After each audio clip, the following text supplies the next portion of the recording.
Today's session is with Maddy Cope, a professional climber and coach with Lattice Training.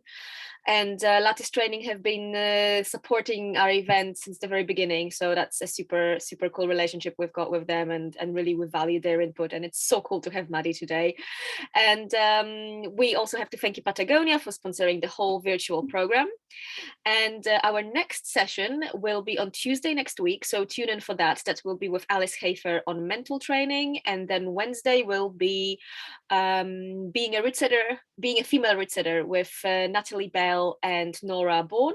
So make sure to put that in your diary. And if you can't make it live, it will all be on replay, so don't worry. And in the meantime, I'll hand it over to Maddy. Enjoy and pop your questions for Maddy to answer at the end. Yeah, amazing. Thanks, Zoff. I will just share my screen. Then we will get going. There's always just a bit of very papery around here. Amazing. So can everyone see that? Zoff, do you want to just let me know if that's all working? Amazing. That's a thumbs up from her. So as Zoff mentioned, please do put your any questions in the Q&A as we go along. I know there'll be lots of information, and I know that sometimes it can be really hard to remember them. So I am going to talk about the menstrual cycle, climbing and training. So why consider the menstrual cycle in climbing at all in the first place, or in sport? And there's some really interesting statistics here on the right hand side that I think give us a really good reasoning here. So 74% of athletes reported that their menstrual cycle negatively affected their performance, yet only 82% had ever discussed the menstrual cycle with their coach. And then 72% had received no education regarding exercise and their menstrual cycle. So we've seen over the past few years, I think more and more sports people talking out about the menstrual cycle and how it may have impacted their performance. And, you know, as Paula Radcliffe says here, sport has not learned about periods. And I think this is really interesting because it sort of goes back to, you know, I remember school and PE and getting my first period.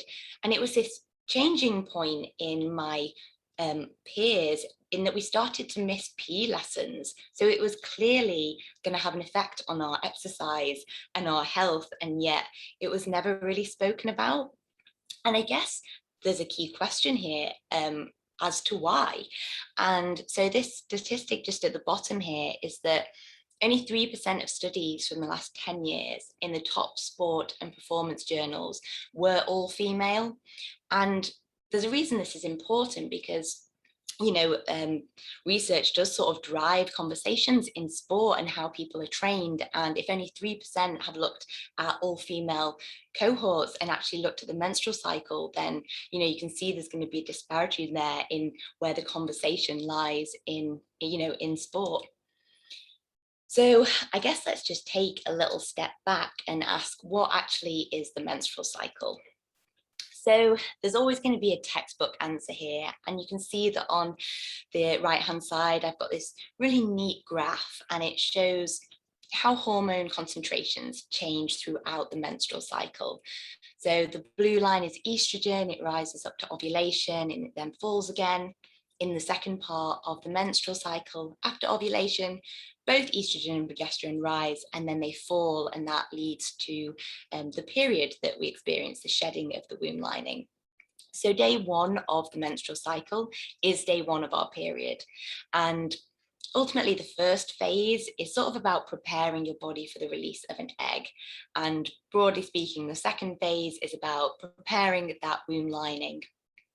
When you look at like sort of textbook cycle lengths, we see that anything from 25 to 36 days is usually considered normal, shall we say. And these cycle phases are controlled by the fluctuating hormones that you see there on the graph. But really, what should we actually take away from this? And the main thing that I think that we can take away is that the cycle is so much more than a period. You know, when I go back to that point in school, when I started my period, I just thought of this one thing that stopped me in PE. You know, I didn't even climb at the time. And now I really see it as this total, like this sort of bigger picture. It's this ongoing thing where we're always changing. And I think that's actually something that's been really powerful for me personally in learning about this, is this fact that we're always changing. I guess as we move through this discussion, I'll talk about some of the phases of the menstrual cycle where we potentially feel that our climbing is negatively impacted.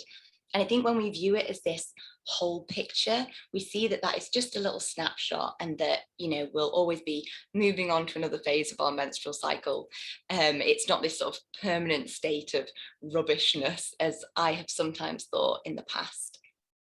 We are not textbooks. So I think this is really important, because I'm going to show a graphic a little bit like this along the way, but our hormones may not look like this behind the scenes, as it were. And, you know, we may not ovulate on day 14, and that is completely fine.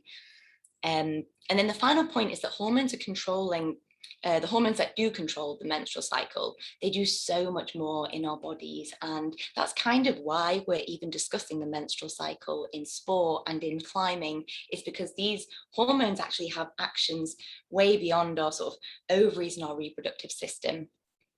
So I've just put here at the bottom, we've got this sort of neat textbook graphic, which we'll base off for just simplicity. But day 1 of the cycle is day 1 of our period. So that first phase, however many days bleeding is experienced for, is menstruation. And then that whole period of time leading up to ovulation is called either the low hormone or the follicular phase. I'm going to call it the follicular phase throughout this talk. And then the second phase of the menstrual cycle, so the period after ovulation leading up towards the first day of our next period, is either called the high hormone phase or the luteal phase. And again, the luteal phase is how I'm going to refer to this throughout the talk. So what are hormones? I've already mentioned them a few times, and hormones are essentially chemical messengers. So they regulate all the physiological processes in our body, and they essentially try to maintain homeostasis. And homeostasis is just this balance point which our bodies like to work within. You know, we don't like to be pushed to extremes, because that sort of, you know, puts us at danger physiologically. And so that could be our mood that hormones control, our growth and development, tissue function, metabolism, as well as sexual function and reproductive processes. And you'll see that obviously today we're going to talk about sex hormones, but there's obviously a whole range of different hormones, and they act on different cells throughout our whole body. And the way that this works is that hormones can travel in our bloodstream, and then different organs or tissues or cells have receptors. And this means that hormone can bind to that receptor, and it gives it that ability to target a certain area of our body or tissue and bring about a really specific change just in that area. And hormones are so undeniably important in sport performance, and they have been researched extensively. You know, we look at cortisol, human growth hormone, testosterone. Yet female sex hormones and their importance in sport and performance have not been extensively researched until, you know, more recently, and now the ball has really got rolling on this. We are always hormonal. I think this is really interesting point, and something that's really worth taking away is that I think the term hormonal now can carry quite a negative connotation with it. And I think one of the things that we should all look to do in breaking down these barriers to talking about the menstrual cycle is the fact that we are always hormonal. It is a great thing that we are hormonal, and that hormones can be really positive, because I think that sort of saying we're always hormonal and it being sort of referred to along with PMS and, you know, being emotional, all these things that I'll get on to talking about, I think that that kind of negative area really sort of breaks down this conversation that we can have today and with climbing partners, for example, or with a coach about our menstrual cycles. So essentially, hormones allow a conversation between different parts of the body as well, and they work on a feedback mechanism. So this is how we balance all the processes within our body, and it means that essentially, if we start to sort of get really full, we have a hormone that says, okay, you're full, you can stop eating now.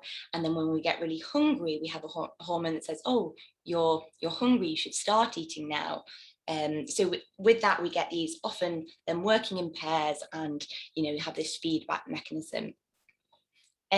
Hormones work more slowly in response to our outside environment. This is important when we're going to come on to look at hormones and health.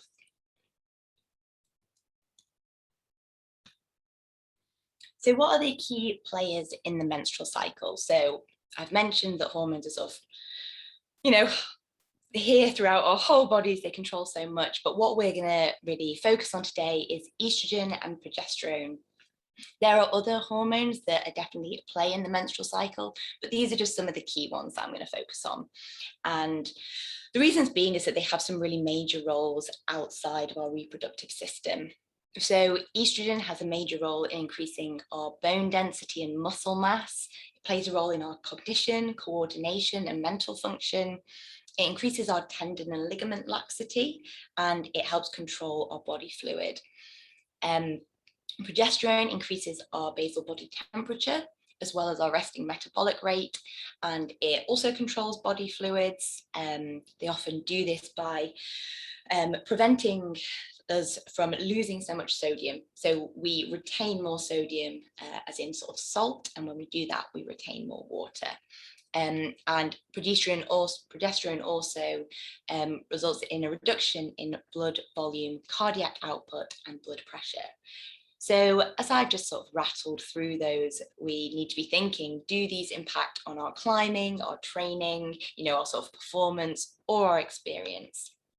And, there's a few things here that really stand out to me that, yes, these probably play into our climbing performance and experience. I've got muscle mass there, and obviously in climbing, we use our muscles.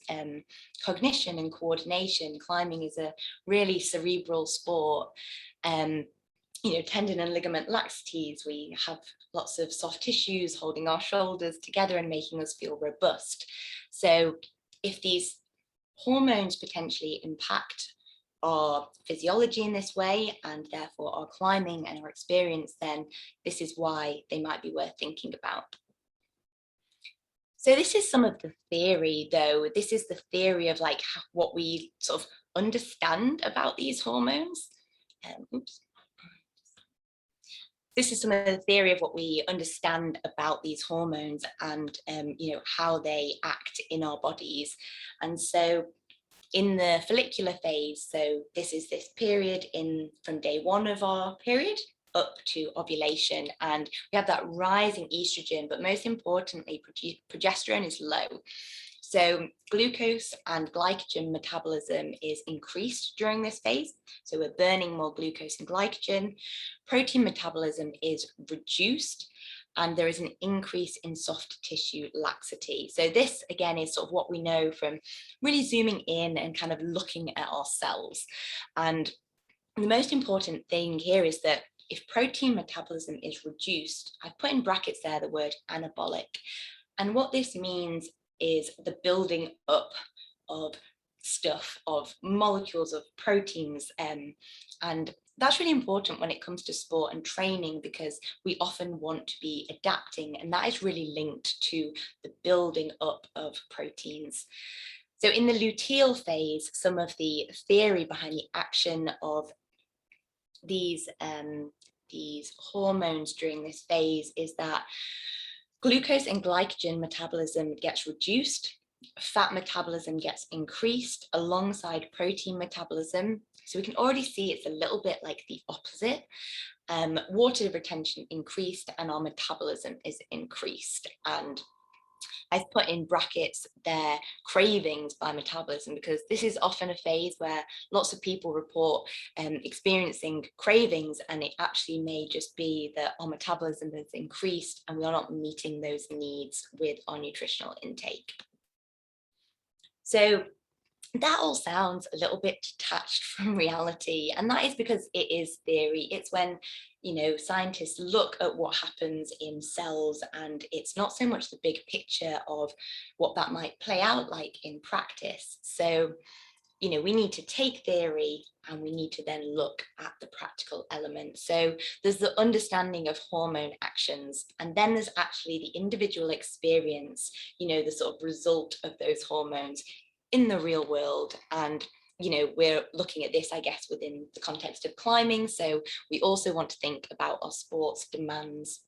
So some of the really common things that play out in practice and that are reported and looked at when we're thinking about the menstrual cycle in sport or in climbing are recovery time, changes in recovery time. So that may link to that protein metabolism shift as we move throughout the menstrual cycle. Cramps, really common one, menstrual cramps when we're on our period usually. Changing in energy levels, difference in muscle soreness, fluctuation in strength, power and endurance performance. So that's something we'll come on to looking at. Fear and perception of risk. And I think that this is a really interesting one for climbing, because it can come potentially with that risk element, or definitely a perceived risk element. Concentration and motivation, fluctuation in weight. So when we get changes in fluid balance and water retention, it may be that, I think most commonly reported, it's, you know, sort of 1 to 2 kilos fluctuation in weight. But when you are in a bodyweight sport and you're wanting to operate at your absolute best, then that can definitely make a difference. Changes in nutritional needs. So this tends to play out as cravings, or feeling like hungry all the time, or starting to climb and feeling quite shaky because potentially you've not quite got your fueling right for the change in your nutritional needs over the menstrual cycle. Ability to handle heat. So this is one that's spoken about a lot in competition, when athletes are traveling to, you know, potentially a much hotter country than they are used to.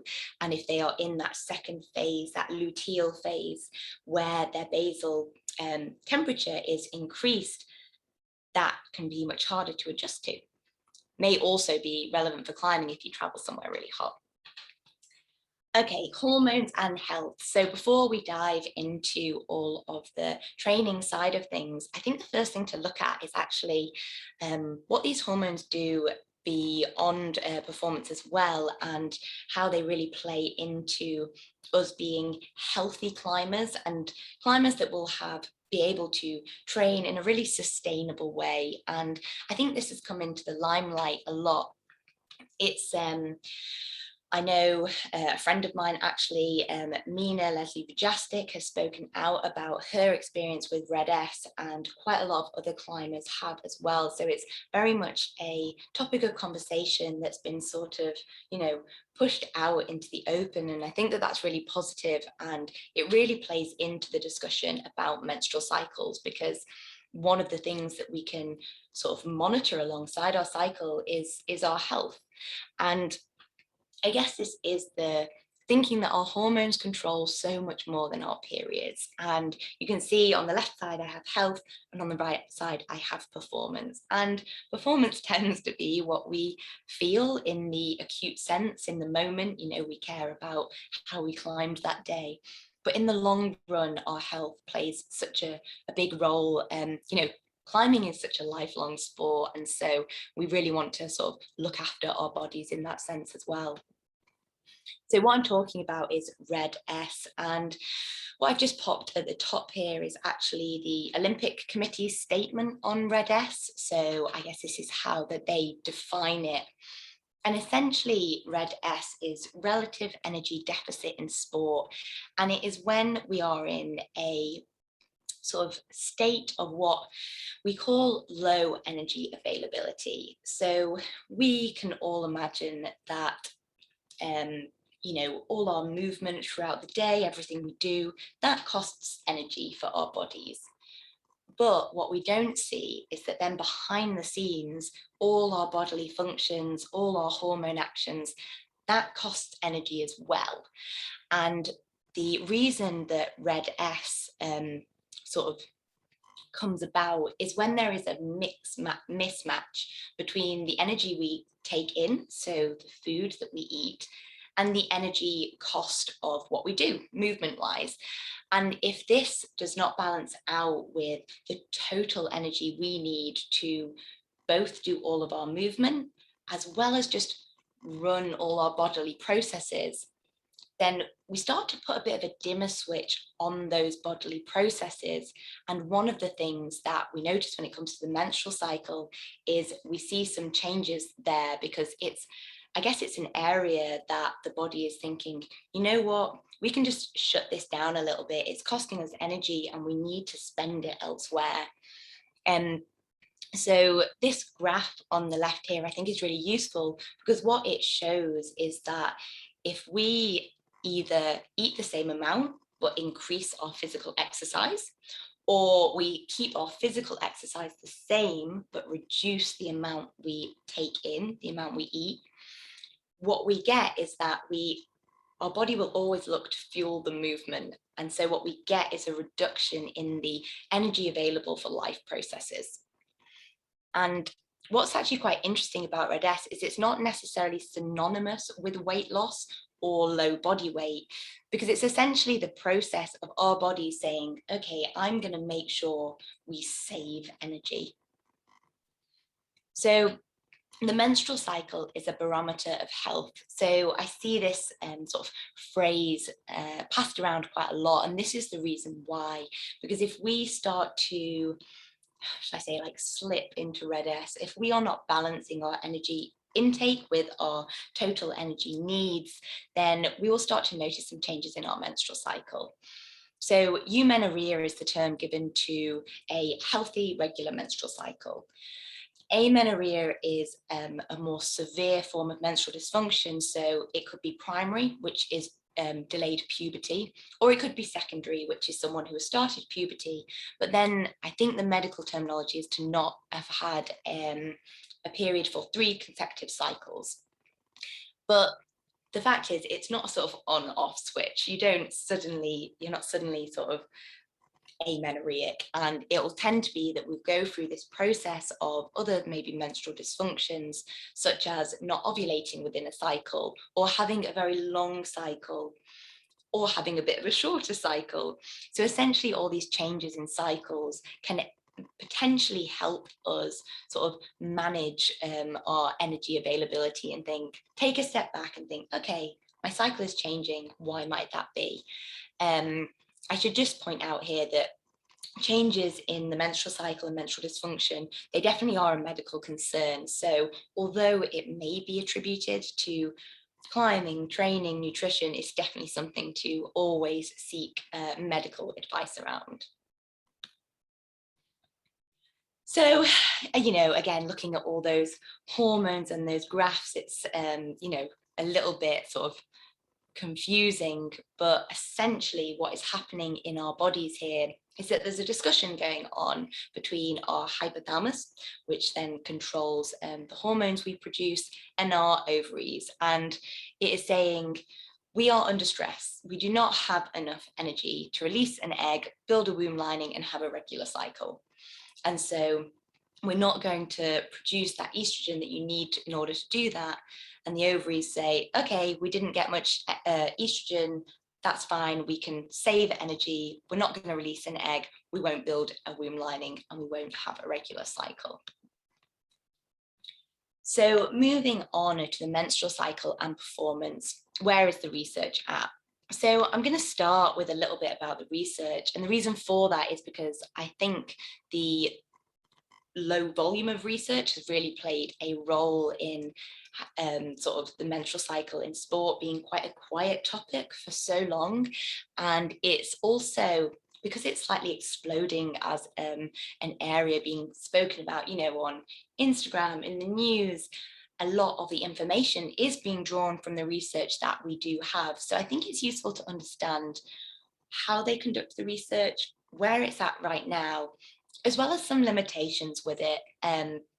Personally, I think when it comes to the menstrual cycle, it's still quite an individual task when it comes to finding what is right for us. So the way the studies usually work is they get a number of participants. They then complete a certain exercise or task in the follicular phase. They complete the same task in the luteal phase, and then the researchers compare all of those results. And what we get so far, for the most part, is a really large variation in the results. Some studies say that the menstrual cycle has an impact on this certain performance, you know, maybe a strength task or a balance task. Others say, no, there's no difference. And a big part of the reasoning for this is that actually many studies have been deemed to have a poor methodology, and that is down to the cycle phase verification. So you can gather 15 people and you can just day count. You could say, well, we want to test you in your follicular phase and in your luteal phase. But as I mentioned right at the start, we are not textbooks. And so all of those people's cycles will probably look a little bit different. And if you are not taking hormone samples and actually testing their blood, you don't really know. And the fact is that's really expensive. So the majority of studies don't do that. And they also look at one-off performances. And, you know, I imagine a lot of you will all be very aware that performance can vary due to loads of reasons. And if you took a one-off performance from me in a strength pull-up on any given day, and then on another given day, there might be loads of reasons why I didn't perform the same on those two circumstances. And so what we need is more longitudinal studies that will look at people's performance over multiple cycles. Once again, it sort of comes down to funding here. A lot of what the researchers are looking for is a significant difference. And I think this is a really interesting point, because I think what we term significant in that it's statistically significant, and what is significant in sport are two very different things, and we'll come on to see this in just a moment. When it comes to thinking about climbing, the exercises used in research, they tend to be relatively basic, and none of them that I have seen yet are body weight dependent. And, you know, often only one exercise is tested in any given study. And we're going to come on to look at the individuality between people. And so if you test just one exercise, it may be that 50% of your participants don't experience any variation in performance in that given exercise, but what they really struggle with is a different one. So this is just an example that I think is worth looking at to highlight that significant difference. And this looks at 100-meter freestyle swimming in the early follicular and late luteal phases. And it was decided that there was no significant difference here. But on average, athletes actually swam 2.3 seconds faster in the late luteal phase compared to the early follicular phase. That early follicular phase being menstruation. And actually, when you look at the time that separated first and 8th place in the female swimmers in the 100 freestyle final, it was 1.95 seconds. So that just shows you that for this swimmer who might be swimming 2.3 seconds faster in the late luteal phase, this is going to be quite a big impact on performance. So what does research give us? So I feel like I've sort of just run through loads of ways in which research is sort of needs to almost be taken with quite a critical eye. And that is not to say that research doesn't give us a lot. And it's really quite a new area. And it's, to be honest, it's still sort of navigating how do we do good research in this area? And that is really exciting.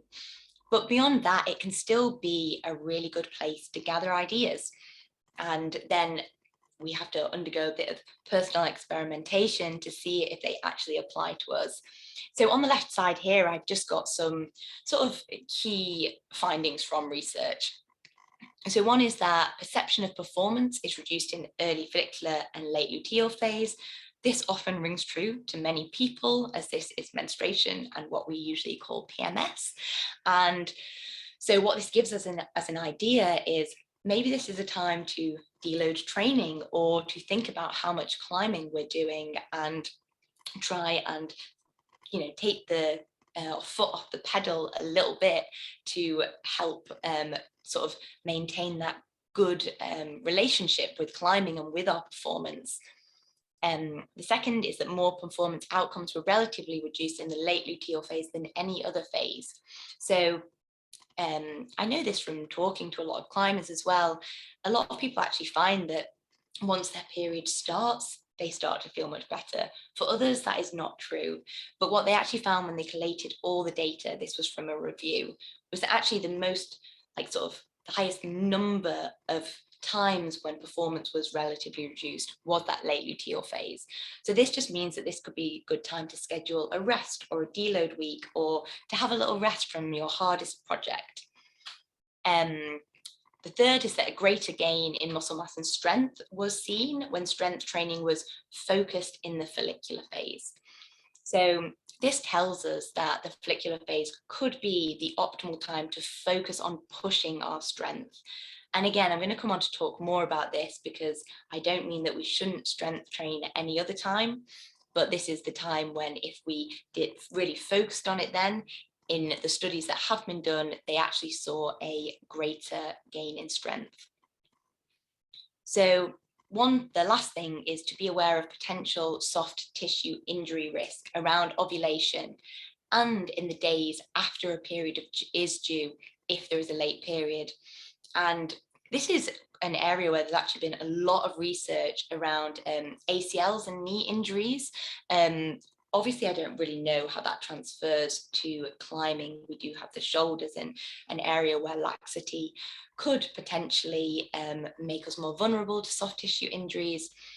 But all that really can be done here is to warm up really well and to stop strong. A lot of these studies are in footballers, so there's obviously a lot of change in direction really quickly, and you can see why ACL injuries may occur there. And so it may be that if you are coming back off a shoulder injury, or you feel that that's vulnerable for you, then some of these comp moves, where you may really tweak a shoulder, it might be worth only giving it a few attempts. So why are we all so different? So I've sort of alluded to the fact that this is a bit of problematic when it comes to research, because they gather, say, 10 people and they expect a conclusive outcome, yet you chat to the person next to you and your symptoms and your experience of your cycle are probably really different. And there is a reason for this. So between all of us, there's a massive variation in hormone levels, the ratio of the hormones, the receptor affinity, so sort of how sensitive we are to those hormones, receptor distribution, so where they may be in our body and how many, and estrogen and progesterone have different effects. So if we're in that second phase, that luteal phase, where both estrogen and progesterone are high, there may be a certain dominating hormone. Hormones may also sometimes weakly bind or block other hormone receptors, and so this may cause cross signaling. So basically you can see here that it's starting to get really complicated, and if we look at that graph at the top, it's not super clear, but basically what it shows is the left hand side graph shows the variation in estrogen when they looked at lots of different athletes, and the right hand one shows progesterone. You'll see that the progesterone is much more in line, because that just only occurs after ovulation, but estrogen was much more variable. So this just really shows us that we all really need to think about ourselves as individuals when it comes to the menstrual cycle. So the menstrual cycle and climbing. So far there's been lots of theory, some of the practice, but what does this actually mean for us? So essentially, how do we go about using all this information that is out there now and sort of trying to bring about positive changes so that we either optimize our climbing or our experience as our climbing? And step one really in this process is tracking. So I'm going to come on to talk about this next, but that is essentially the monitoring of your cycle. And then from that, you can look for patterns, and then you can use your data. So essentially, all these little bits of information about yourself, you can look at those objectively. And the question that I think is really useful for us to ask ourselves is my goal affected by my cycle? Because when we come on to making changes, maybe adapting the things we do in our climbing or our training, we essentially want to do what is going to have a positive impact for us. So I like to think about it. I've got this sort of pyramid here, and I like to think about the approach like this because I think it helps make it a little bit less overwhelming. And it just shows a bit of an order of approach that I think is quite sensible when it comes to the menstrual cycle and climbing. So that very bottom of the pyramid, that foundation that we want to be really good, is just building an understanding of our cycle, some body literacy and awareness of our health. Then the next stage up is to manage any symptoms that we experience. And then that final peak of the triangle is to optimize our climbing and training. And essentially the reason that I think that this is a useful approach is because it allows us to pick the low-hanging fruit. So I quite like that phrase because it's essentially looking for what the biggest bang for our buck is. And it's something that we really want to do in training a lot of the time. We want to see what things that we can change that will have the biggest impact and that are relatively easy to change as well. I know that when I talk to a lot of people about the menstrual cycle and climbing, it's a little bit like, oh, I'm not going to change everything in my life to fit around my menstrual cycle. And that's absolutely fine. Most people won't do that. So I think when we think about it like this, we help ourselves choose the few things that will make the biggest difference. So when it comes to tracking, what are we doing? We are looking at cycle dates. Really simple. We're tracking symptoms and then how climbing or training was affected. And this is a really important one. So there's lots of apps out there, or obviously people can use pen and paper. But the thing that I think is really useful to do is to start with cycle dates and symptoms, and then to start logging, I'd almost call them events. So if you don't go climbing for a certain reason, that's kind of an event that might be worth logging. Or if you said take when usually you would obviously push on until you potentially fell, or if you had to drop the weight that was added for your pull-ups. All of these are sort of events that are worth logging when we track, because they are sort of things that have been part of our experience that potentially could have been due to our cycle. I think there's a few things with tracking that are worth sort of putting out there and keeping in mind. And one is to find a balance between being informed but not predictive. And some tracking apps are better for this than others. So we want to sort of try and record our symptoms and monitor how we're feeling, but we don't want to become oversensitive to that or to allow how we felt during one menstrual cycle to sort of make us anxious about how we might feel in the following one. And training information on apps is not climbing specific. This is another one that I think is worth noting for a few of the apps out there that offer exercise advice. And as much as you could follow it and it'd be absolutely fine, it's worth noting that there might be a climbing specific equivalent, which is some of the things I'm going to go on to talk about a little bit later. And then the final sort of word of caution is that the menstrual cycle is part of a whole system. So what could be seen as a symptom of the menstrual cycle could easily come from outside of our cycle. And that's why it's usually worth tracking for sort of 3 to 6 months to really look for those reoccurring patterns, and that it's not that you felt quite emotional because actually, you'd had a really hard day at work, things like that. So this bottom of our pyramid, this building and understanding, building body literacy and building an awareness of our health, what does this allow us to do? Well, it builds an awareness of body cues and how these translate to our climbing. So these could be either physical or psychological, but essentially a cue is, it's almost like that moment when you think, oh, I think today might not quite be the day. And if you don't listen to it, it plays out that, yes, you did get really scared about above the bolt, or yes, you did feel too tired to climb that project, or yes, your coordination was off. And so I think that tracking helps you dial into some of those cues and the outcomes, which helps you listen to the cues when they next come around. The pattern of symptoms can help you feel prepared.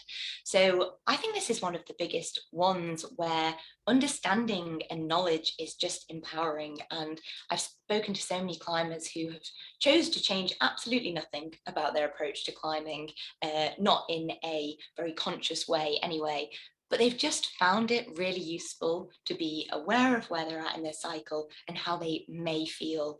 And to be honest, I actually think that a lot of people start to quite organically and potentially subconsciously make small decisions to sort of help improve their experience around their cycle in climbing.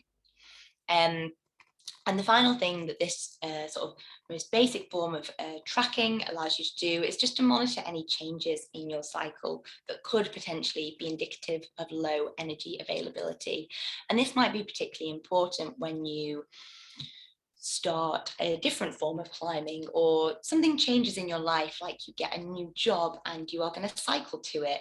Essentially all things that just could tip the energy balance one way or another. So the second sort of middle part of our pyramid, which you may look to move on to after that initial building of understanding and tracking phase, is managing symptoms. So once you've tracked for a number of cycles, you maybe started to see some of those patterns that occur, you can start to think about mitigating some of those symptoms. And there's a few different ways of doing this for some of the most common symptoms that are out there.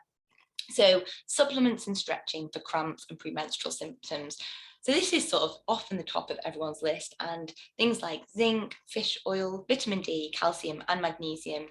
And that list is not exhaustive. There's loads more. These are just some that have been shown in sort of clinical trials to have a positive outcome on cramps and premenstrual symptoms. Metabolism increasing by approximately 200 to 300 kilocalories a day. So the symptom here is cravings, so which I also think is really common. And ultimately, we often get cravings and maybe go for less healthy food options or potentially overeat a little bit when we're essentially just not fueled quite right. And so I think that during that luteal phase, if cravings is a symptom, actually just being prepared during that time with some high quality snacks can be a really good way to get around that. Awareness of protein intake during phases of higher fatigue or slower recovery. So protein intake is something we should probably all be aware of. But ultimately, because we don't want to be thinking about this all the time, there may be a certain point in our cycles where we're like, you know what, I'm just going to be a bit more on it with my protein intake when I make my food choices. There's magnesium and tart cherry supplementation, which is shown to improve sleep quality, which is quite a common premenstrual symptom. And then the final one here is a little bit different, and it's to break away from expectations and that sort of I should do this mindset. And I think that this is really key, because certain symptoms that people experience within climbing that may be linked to the menstrual cycle, things like fatigue or a change in fear or risk perception, if you can make an informed decision as to do something a little bit different that day and therefore not experience that symptom, you not only may improve your experience in that moment, but you also improve it in the future. you know, when we have a certain experience in climbing, like we get really scared or we have a really rubbish training session, that doesn't just impact us in the right, in that acute moment, it also impacts us going forward, because we remember that, and then when we next get to that training session, we think, oh, I'm terrible at this, or we get to that section on that route and we think, oh, I get really scared here of this fall. So that's where I think we can start to essentially like tailor our experience a little bit, so that overall, in a real big picture sense, it's more positive. And so this final one, this is the top of our triangle, which is optimizing training or climbing. And optimizing does not mean not doing something.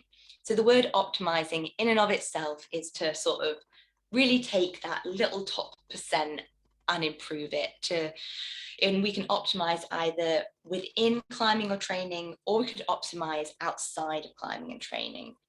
And essentially what this often means is that we could go and do a given training session, and it's not that we won't get any benefit from it, it's just that we maybe could have got a better benefit from doing something else.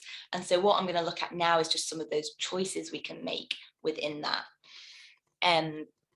So being aware of potential fluctuation in climbing performance is really key here, and willingness to sort of be flexible with that. Essentially what we're looking at here with the menstrual cycle is the fact that we're not the same week in, week out. So potentially, if we are wanting to really optimize our training or climbing around our cycle, we can't look to do exactly the same thing week in, week out, and that is absolutely fine. But it can often be quite a change in mindset for people to go through if they're really used to just setting themselves out what they want to do and making sure they do it all. Understanding our challenge level throughout our cycle. So this is really important in both in training, but also a lot in just our climbing, our outdoor climbing, or whatever form of climbing we love, is that often a thing that everyone does love about it is the challenge it presents. And the fact is that a given challenge may not feel the same at every point in our cycle. And so we might want to choose the challenge that is best suited for us at that time, so that we can really have the best experience that we can. And I've put a couple of examples here at the bottom. So if you're feeling bloated and fatigued, then there's a couple of choices. Say it's the weekend, and one is to go and try your max ever red point, and one is to go and either do some mileage or potentially refine some easier sections on that red point. And it may be likely that the more positive experience would be had if the working easier sections or mileage sort of option was chose, if we made that decision. And these are the sort of informed decisions we can make if we think about our cycle and we track and gain that information. The second example here is that if we're maybe less focused or feeling more fearful at a given point, is that, you know, there's maybe a scarier boulder or route that we do really want to try, and we could go and try that. But if we're in that phase, then actually what we might have a better outcome is to reassess our comfort zone and just to choose a different climbing option, and then go back to that other scarier boulder or route when we're at a slightly different phase and we're feeling really focused and more on it. So the menstrual cycle and climbing training. So really for this, we need to look at climbing training first and foremost. One thing that I get asked quite a lot is, oh, how should I, periodize my training around my menstrual cycle? And I guess first things first, I think, is that we need to look at a few key elements of periodizing training, full stop. So why do we periodize training? We periodize training because we want to be able to recover, adapt, we want to stay motivated, we might want to build in any specific goals that we're working towards or any specific exercises that we want to improve at, and we also want to prevent plateaus. So if we did the same thing all the time, the body is really clever and it just adapts to that and we wouldn't make any progress. So essentially, the way that training and adaptation works is that we do an exercise, we have a disruption from homeostasis. So as I mentioned earlier, our body really likes to maintain in this balance. When we exercise or train, we push it from that balance. And then essentially what the body wants to do is during that recovery time, it looks to make adaptations so that when we meet that exercise again, we don't get pushed from homeostasis as much. And that adaptation is what is often called supercompensation. So periodization is the variation of training load over time. And this could be frequency, so the amount of times we do a given training session. It could be the intensity, so how difficult it is, or it could be the type of exercise. And no matter what we do, when we look at periodizing training, we need to take what we call a deload week, or this could also be called a rest week. And this is a really key element of any periodized training approach. And essentially it is a week of reduced training load that is really important for recovery, because recovery is when these adaptations take place. It's also important for a number of other things like motivation, but recovery is one of those key reasons why we do them. And one of the common sort of patterns that is used for this in loads of different sports, but also in climbing, is 3 weeks on, 1 week off. So that's 3 weeks of higher volume, pushing yourself, maybe a certain number of training exercises a week, and then you have 1 week off, which is a reduction in all of those things that you've been doing. And quite interestingly, for a lot of people, depending on the length of your cycle, this can fit quite nicely with a menstrual cycle. So one of the first things that we can do when it comes to training in the menstrual cycle is to look at that deload week and look where it is positioned in time relative to our menstrual cycles. And this can be quite an easy change to make. And from the climbers I've worked with and myself, it's actually one of the changes I think can just make such a big difference. And so essentially we look to track, and once we've got all that information, we look to see if there's a certain phase in our cycle where maybe high intensity training feels less accessible, and we look to align that with a deload week. And this means that we can make the most of the time in our other weeks of our cycle when we're motivated, when high intensity training feels accessible. And there's a few different approaches that can be taken within those deload weeks. You can just look to be really flexible and let motivation guide you, maybe take away the structure. Some people like to actually stick with some conditioning because it's easy to be motivated for, and do less hard climbing. But ultimately, there needs to be more rest. And something that can be really useful to do to feel like this time is really productive, which it is, but I guess I speak to so many climbers who, feel like, I don't know, it's a lazy week or something, is potentially as a time to focus on some lower intensity training. And lower intensity training is really important, and some of the forms of lower intensity training that I think are really valuable within climbing are aerobic energy system training. So essentially this is really low endurance climbing. Low intensity climbing really helps us to develop like the capillaries that sort of supply our forearm muscles with blood, things like that, and to work our stabilizing muscle groups. So in climbing and in high intensity training, we often use big muscle groups. We do pull-ups, but actually in climbing, with the variety of positions we get into, those stabilizing muscles, say around our shoulder, are really important to work as well. And we need to work at a lower intensity in order to target those. And then the final one is flexibility.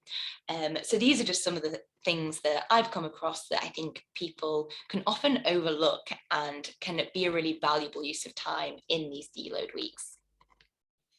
So the next thing to think about when it comes to training is hitting the stimulus. So when we look to do any training exercise, we will get the most out of it if we hit the stimulus right.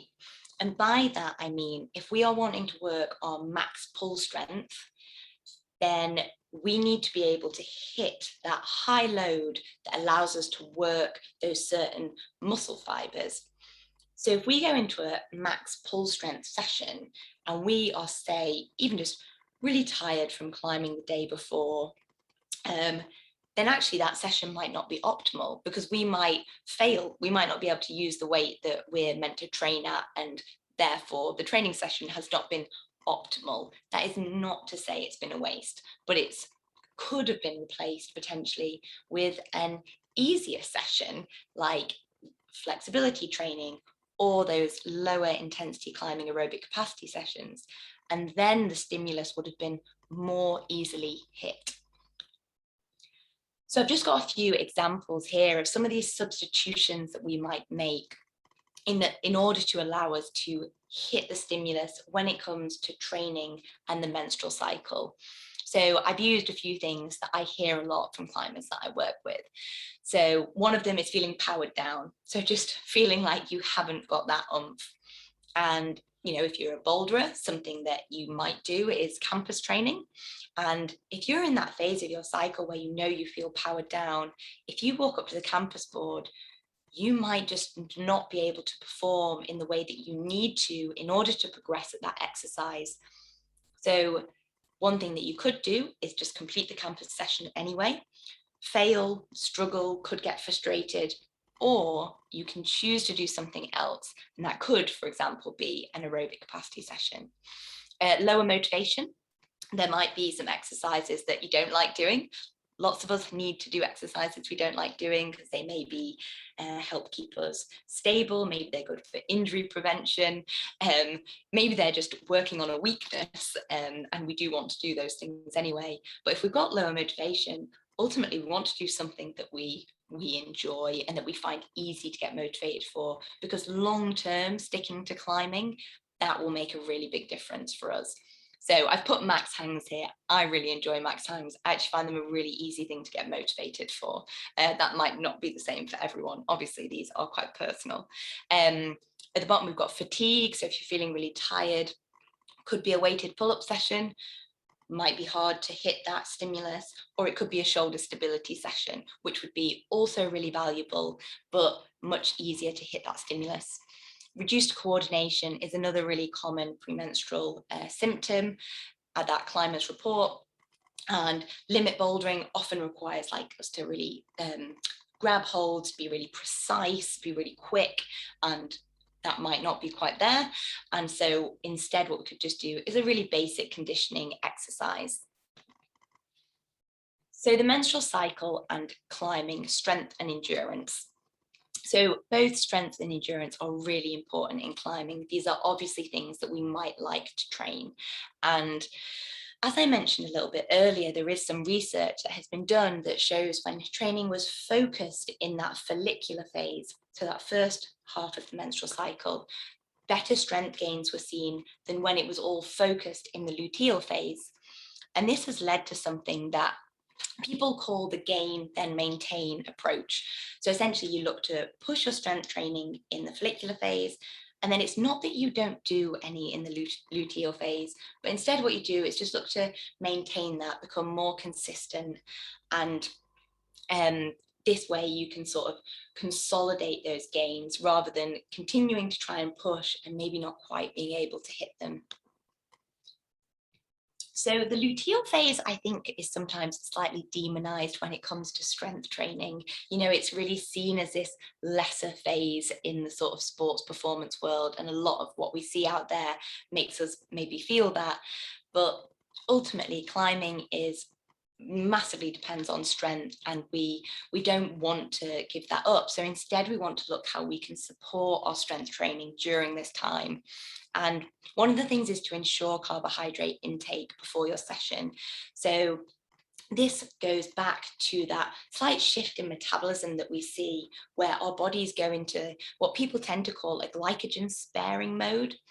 So we maybe don't burn glucose quite as much, and seen as glucose is that sort of energy that we use for really high intensity exercise, we want to make sure that's really readily available in our bodies.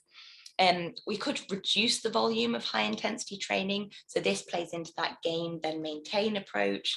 If we reduce the volume of it a bit, we get a few more rest days in between our high intensity sessions, and that might just help with our recovery and the quality of those sessions.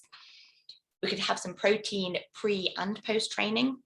to help reduce that muscle protein breakdown. And then these last two, I think, are actually some of the most useful.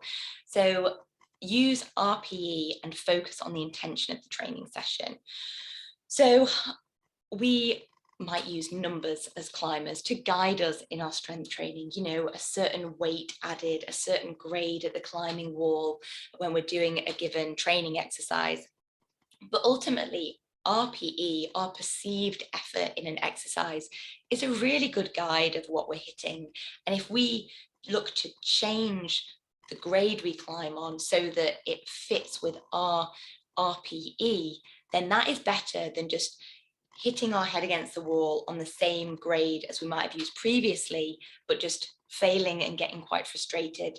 So I think an example of this, say, boulder triples. I don't know if everyone's familiar with this session, but it's what we call an anaerobic capacity session. And I might have done these on V5 boulder problems, for example.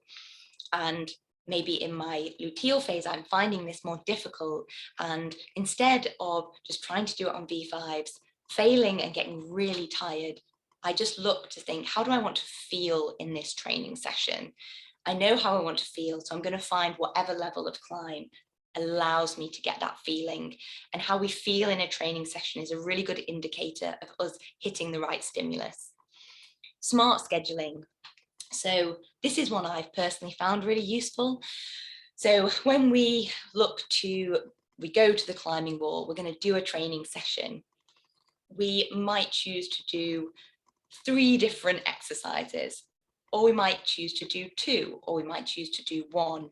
And I think just thinking about how long our training sessions are is a really good way of maintaining training quality in the luteal phase if strength training is something that we struggle with. So endurance. This is where I think it's really useful to look at the luteal phase in a little bit of a different light. So the luteal phase is often sort of termed the worst phase when it comes to strength training. And I think when we look at endurance, it gives us this opportunity to look at it in a more positive light. So during the luteal phase, fat metabolism increases. And because this is the fuel that we can use in lower intensity, longer duration endurance, this might feel more accessible. And this is why actually a lot of the apps suggest this change in exercise intensity as we move from our follicular to our luteal phase. So it may be that focusing on aerobic capacity and lower intensity endurance training is useful during the luteal phase if this is suitable for our climbing goals.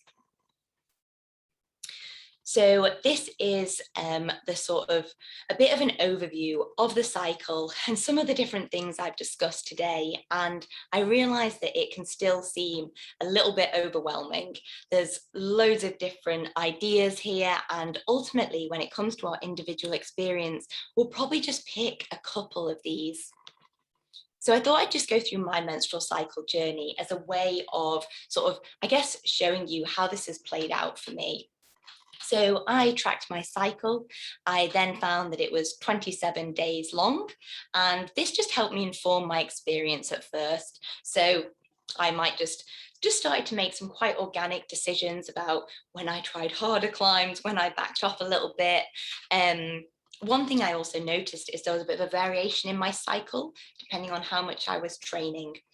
But ultimately, the main symptoms I came out with were bloating, fatigue, and reduced sleep quality during my premenstrual phase. So what I looked to do was I aligned that deload week that I took, either in training or in my normal climbing life. That week where I decided to focus on recovery was during my premenstrual phase. And then I supplemented with turmeric and magnesium, fish oil, and vitamin D. Really, when it came down to these, I actually think the main one that had a positive impact for me was the magnesium, which I think helped with the sleep quality during my premenstrual phase. So this is just one slide on this, and this is only because I get asked about this a lot, and it may be that some questions come up on this, I'm not sure. It's hormonal contraception, and if there's not that many studies when it comes to sport performance in the menstrual cycle, there's really not very many when it comes to hormonal contraception or other forms of contraception and sport performance. So I think some of the key takeaways really for hormonal contraception are just to understand that if we use hormonal contraception, it does change our endogenous hormones. And so we don't experience a regular menstrual cycle for the most part with most forms of hormonal contraception, like the combined pill.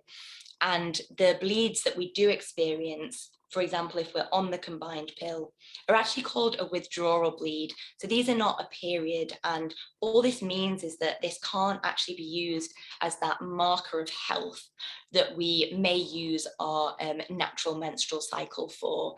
And there's actually been a few incidences reported where doctors have actually put athletes on the combined pill when they were experiencing menstrual dysfunction.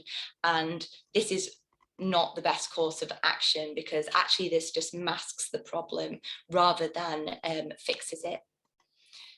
So I thought I'd just finish on this slide here, just so that there's maybe a little bit of queuing for if anyone did want to ask any questions. But thank you so much for listening, and I hope that you found that really useful. It's definitely a process I found really interesting from a personal point of view. That was mega. Thank you so much. I would like to say, for everybody who feels like they maybe missed something from that session, because there was honestly so much good information, it will be available on replay for a month, so you can keep playing it and taking notes and thinking about it, which I think is probably quite useful, because there is so much there that you mentioned. And yeah, I also tried to put more text on the slides because I saw that they were recorded. So hopefully this means you also don't have to listen to me say it all. you can go back and use it for a reference, and it can be more of a resource. Yeah, that was fantastic. And actually, I started tracking my cycle on the back of watching the stuff that Lattice Training puts out, a lot of your work. And it, like, I don't know how much it applied to my training, but it applied to my daily life so much that it was really such a good decision that I can't really overestimate that. It's been so good. We've got 2 questions so far, and they look very difficult. So first one is from Hannah, who says she's been diagnosed with endometriosis, and she says that every time she develops more muscle, especially around her core, she feels like the phases of pain, which I'm guessing are menstrual pain around period, are longer and worse. Would you say that makes sense from a training point of view? Like, if we have more core muscles, we might get more period pain? Potentially. So I'll just start off by sort of with a bit of a disclaimer in that endometriosis is a really complex thing, and I'm not a doctor, so I think that it's really worthwhile. I always think it's worthwhile going to the doctor and explaining your scenario in this. Something that does sort of come to me with that is some of the things that I've seen about stretching and menstrual pains and cramps and how it can relieve those. So if you are developing a lot of muscles around the core, and for climbers this definitely means the lower back as well. If we climb on steep ground, then we really work the lower back muscles, which are definitely just part of your core. Is that these may get tight, and that may make menstrual cramps worse. So there is some stretches that you can do, which, to be honest, it's probably just easier if you maybe Google lower back stretches or core stretches for menstrual cramps, with some videos that will probably show you how to do those. I actually came onto this through an Instagram handle, which I think is called Women Who Fight, which could be looking at as well. Yeah, they're like about boxers. And it was definitely something that I started doing, because I tend to get quite stiff kind of core muscles anyway. So I actually thought that that may be something worth looking at. And the next question, that was worrying that the more muscle we have, the more pain we might have. But I think it's not so much the muscles, but if they're really tight. But often when we develop muscles, we do develop tightness. Yeah, so it might just be more that looking to develop muscular strength alongside really keeping that mobility around the core and stretching. Yeah, Thank you. Another question is, do you know if hormonal disorders such as polycystic ovary syndrome can affect performance in sport? So I actually don't know if they can affect performance in sport, and part of the reason for that is because there just really isn't any research to pin that on. So I think to give a definite answer to that is really difficult. But I guess one of the things that may be true is that, and I think this for people who maybe just really struggle with any menstrual cycle symptom, is that obviously potentially it could affect their performance in sport if their menstrual cycle or their period is particularly painful or irregular, or causes them any other disruption, a bit like how you said, you know, in your life or in anything, then maybe that does play into our sport performance. But what I do think is that there is becoming more and more out there in information, also in response from doctors as well. I think it's getting much better in GP practice. There's much more support there for if someone is struggling with their cycle. And so it may be that really trying to use some of those either resources or support systems would be really good if someone did feel that their PCOS was particularly affecting their sport performance. It's crazy how little research there is into the regular menstrual cycle, let alone to the abnormalities in the menstrual cycle. And I really feel the frustration because I've been asked about endometriosis and PCOS quite a lot, and I've got friends that have both, and it's so hard to say anything conclusive because there's so little out there on any of this, let alone some of the more you know, maybe not rare, but you know, the things that are then a fewer percentage of people do experience. And it's kind of the same with hormonal contraceptives as well. So I have what is called PMDD, which is premenstrual dysphoric disorder. And I think it was in the last 2 years that I actually, like, I was kind of on top of the research coming out. And it was in the last 2 years that researchers kind of realized where it might be coming from in the body. Like before they were just like, oh yeah, so menstruating people have this problem sometimes, like, you know, 2% or 5%, but we don't know why. So it's really still like a long way to go with that for sure. Yeah, but it's definitely improving. And I think that's the thing with the research, when I've looked at a lot of it, or when the reviews come out and you actually realize that some of it's kind of poor quality, even if it comes, whether it comes with a conclusion or not. But I think what they're really improving is how they do the research as well. So I think we'll start to see more and more, like, you know, better information coming from there. Yeah, and I think also with any sort of research, academic research, there is always varied quality. So it's about having that variety in research to be able to have meta-analysis and enough good content to get the good results.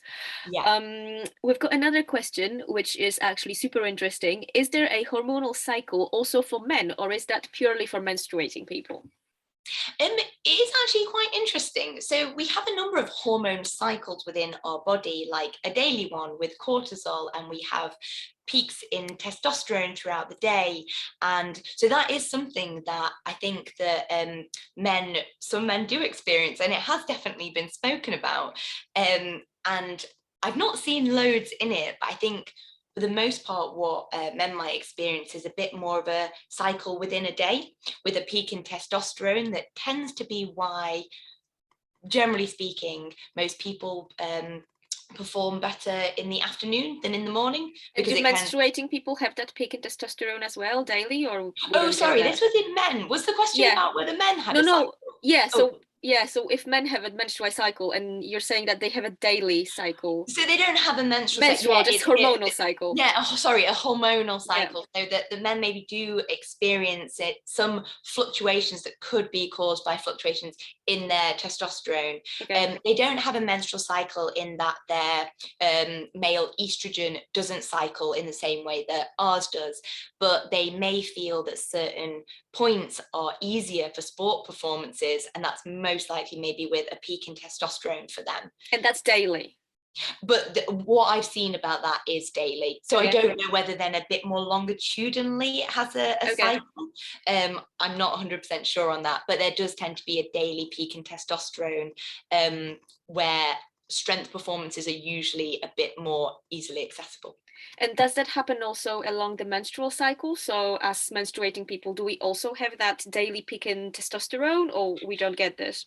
No, so we actually do get a peak in testosterone around ovulation, which ovulation is, it's kind of a bit of a funny one. For a lot of people, they can feel really good around ovulation. They might notice that for a few days. Like there's a term some people use called bulletproof. They say like, oh, you know, they just feel really on it and good. And maybe a little bit more competitive as well, because we do have a peak in testosterone at that point. But some people feel quite sluggish because they get a bit of bloating, maybe some ovulation pains. So it's hard, because I think a lot of the Instagram posts are like, everyone feels great around ovulation, but I don't think that that's true. But yeah, most people do have some slight fluctuations throughout the day that mean that often strength training feels a bit more accessible in the afternoon. And it does actually mean that if you have to perform in the morning, like a competition, or your project is in the shade in the morning, it is actually worth trying to do some training in the morning, because otherwise when you just rock up at the crag at like 8 a.m, it's really difficult to pull hard. Yeah. But some research that I've seen shows that it can be trained, as it were, like you get better at performing at strength in the morning. Which is hard to believe for me. Yeah, me too. But what you said about, you know, just this perception that everybody's meant to feel great around ovulation, and actually that's not true. I also think that's so important, like now that we talk about the menstrual cycle and how it makes us feel, like I just, for example, thought about myself, oh my God, there's something wrong with me. Like once a month I'm more fearful, like how stupid am I, you know, and I had all of this negative self-talk and this negative perceptions about myself. And then actually somebody told me, no, you know, it happens, it's experienced by more people than just you, and it's incredible and it's empowering and it makes you feel better. Like, so it's so good that this information is out. And yeah, and I think it's really good from that perspective, in that we have quite a lot of just individual people sharing their experiences, and I do think that's really great. And I think the only like bit of caution that we need to have is that what we feel might not be the same. yeah, You know, I've spoken to people who don't feel amazing around ovulation, and so, you know, when everyone's sort of saying that ovulation is this great time, you might you're feel a bit expecting it almost like disheartened, you know. And where is my bulletproof time? yeah, and then the other place where I think we need to be really careful of this is in the realm of hormonal contraception, because I think that now that there's a much louder conversation about the menstrual cycle and obviously a natural cycle, I think for some people they feel like it's definitely the better option, you know, and because there is some emerging evidence about hormonal contraception that may mean that it, you know, does have some side effects. But I do also know some people who really benefit from hormonal contraception, you know, potentially people with certain menstrual disorders that it's really useful for. So that's that one other area where I think it's still worth, yeah, being sort of very aware of your own personal circumstance. Yeah. And we've got a question which is quite interesting, because I think that a little bit it will lead us to your work with Lattice Training, but perhaps you've done that kind of work before as well. Florian is wondering how you got into this topic, and how your research is going, and how do you find all that information. So I know that that's your job basically at Lattice Training, isn't it? Yeah. So I think I probably kind of made the job for myself in that I was already working as a coach at Lattice, and there is a number of us on the team now, and there is some women and some men, and we started chatting in the office more about our personal experiences, to be honest. And actually it was born initially out of the health side of things. So we went to a Red S conference, and I think probably the pathway in was that of the health, and using our cycles and tracking our cycles to see whether our training was too much or whether we were fueling enough, you know, seeing if it stayed regular throughout our training. And then from there, through tracking, we were a bit like, oh yeah, no, we noticed that, you know, we don't feel as good during this time. And then essentially we just started using time to research it and learn more. And we got some in-house education as well from a professor in this who does a lot of like research.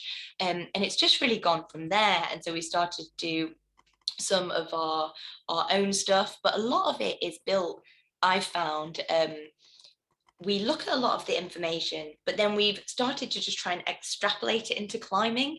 And, you know, you see a lot of the apps and a lot of the information out there, and it looks at quite general exercise, which is absolutely fine. So we've essentially just experimented with and discussed and used our, say like our Facebook community group, you know, just looking at what people's experiences are on there. And sort of from all that kind of amalgamated this climbing idea and just periodizing around the cycle from there on. So it's definitely been a mixture of sort of some formal education, looking at the research, and then really just using, I guess, which is quite great, the the people on the team who have menstrual cycles, but then also the people we work with. And it's just like that kind of gathering of the really broad sort of spectrum of experience that's out there. Yeah, and that results in just so much progress in the area. So let's just do one last question, if that's all right. Do you know any app that you can use to track and then export the data into Excel or any other spreadsheet program? And if not that, then at least what is the app that you like most and that you would recommend? Yeah, so I've tried a few different apps and I've looked into the exporting, but I haven't gone any further as to actually try it, because usually the way in which I've seen you can export it and share it, you have to pay for, which is not a problem. Maybe you'll want to do that. I've just never gone down that road, so I don't know what that process looks like once you cross that pay barrier. But it usually is possible to, I think with Fitter Woman, it's possible to export or share with a coach as well. So, you know, there could be someone else who could see your app and your calendar and how that all looks.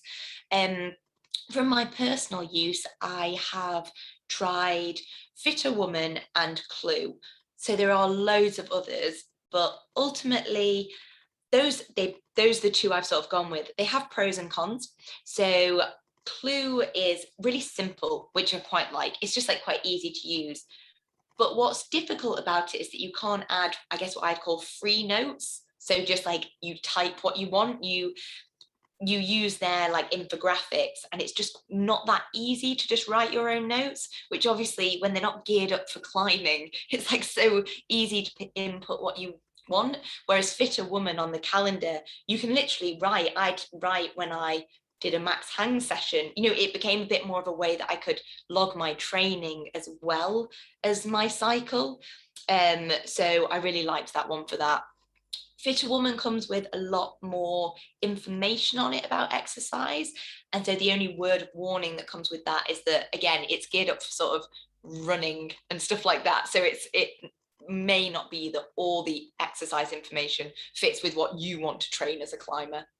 Yeah, and I think it's certain that at some point we'll see a climbing menstrual tracking app coming out. Oh, I'd love one. It's going to happen. And I'm not going to be surprised if it's from Lattice. Yeah. Right. I think it's time to slowly wrap it up. Thank you so much for dropping all of this knowledge. It's been amazing. Thank you to everybody who participated. And if you think we've covered everything that you wanted to cover, we're good to clock out for today. Amazing. Thank you so much for everyone's time. I love talking about this sort of thing, and hopefully it's a resource there that people can go back to a little bit more and more and look over. Definitely. Thank you so much, and have a good evening, everybody. And Maddy. Yeah.